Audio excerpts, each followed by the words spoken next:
അപ്പൊ ഇതൊന്നും അറിഞ്ഞില്ലേ? എന്ത്? അമ്മയിൽ നിന്ന് രാജിവെച്ച നടി അൻസിബ ഹസൻ ടിനി ടോമിനെതിരെ പരാതിയുമായി രംഗത്ത്. അഭിപ്രായ വ്യത്യാസങ്ങൾ ഉണ്ടാവും. അഭിപ്രായ വ്യത്യാസങ്ങൾ ഉണ്ടായതിന്റെ പേരിൽ വ്യക്തിവൈരാഗ്യമാണ് കാണിച്ചുകൊണ്ടിരിക്കുന്നത്. ഓഹോ, അപ്പൊ ഇങ്ങനെയാണ് ആൾക്കാർ ഡീൽ ചെയ്യേണ്ടതല്ലേ? അത് പിന്നെ ഇങ്ങനെ ഡീൽ ചെയ്യാം.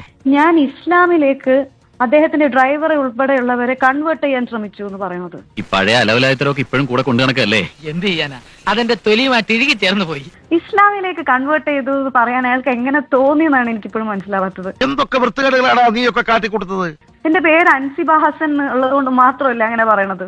കുമാര അനക്കേതായാലും കുറച്ച് വർഗീയത കൂടുതലുണ്ട്. അതാണ് വിഷയം. എന്നെ മതതീവ്രവാദിയാക്കി അവസാനം ജിഹാദി എന്ന് പറഞ്ഞു എന്നെ പറ്റി. ഇനി ഒരു നിമിഷം അവൻ ഇവിടെ നിർത്തിക്കൂടാ. ഈ നാട്ടിൽ നിന്ന് തന്നെ അവനെ കെട്ടിക്കണം. ടിനി ടോം ചേട്ടൻ എന്തൊക്കെയാണ് നീനാക്കുറുപ്പ് ചേച്ചിയെ വിളിച്ചതെന്ന്, അസഭ്യ വാക്കുകൾ, ഏറ്റവും വൃത്തികെട്ട രീതിയിൽ പറയുന്ന വാക്കുകൾ എന്തൊക്കെയാണ്, അതൊക്കെ തന്നെയാണ് വിളിച്ചത്. അപ്പനീവ വൃത്തിയിട്ട പരിപാടിയുണ്ടാ? എന്നെ വ്യക്തിഹത്യ ചെയ്തുകൊണ്ടിരിക്കുന്നതിന്റെ ലിമിറ്റ് കഴിഞ്ഞു. അത്രയും വ്യക്തിഹത്യ ചെയ്തു. ഏത് സ്ഥാപനത്തിനും ചീത്തപ്പേരുണ്ടാക്കാൻ കച്ച കെട്ടി നടക്കുന്ന ചില ചെറ്റകളുണ്ടാവും. ഇവിടെയുണ്ട്. അതാ ഈ അവതാരം. പ്രതികാരം ചെയ്യാൻ വേണ്ടി ഇനിയും പലതും അടിച്ചേർക്കും. എനിക്ക് വയ്യത് താങ്ങുന്നതിനൊരു പരിധിയുണ്ട്. കേസ് കൊടുക്കണം പിള്ളേച്ചാ, പോലീസ് അന്വേഷിക്കട്ടെ. അതെന്താ ഈ നാട്ടിൽ ക്രമസമാധാനം ഇല്ലാതായോ? ശരി, ചത്താ ഞാൻ നാളെ വരാം.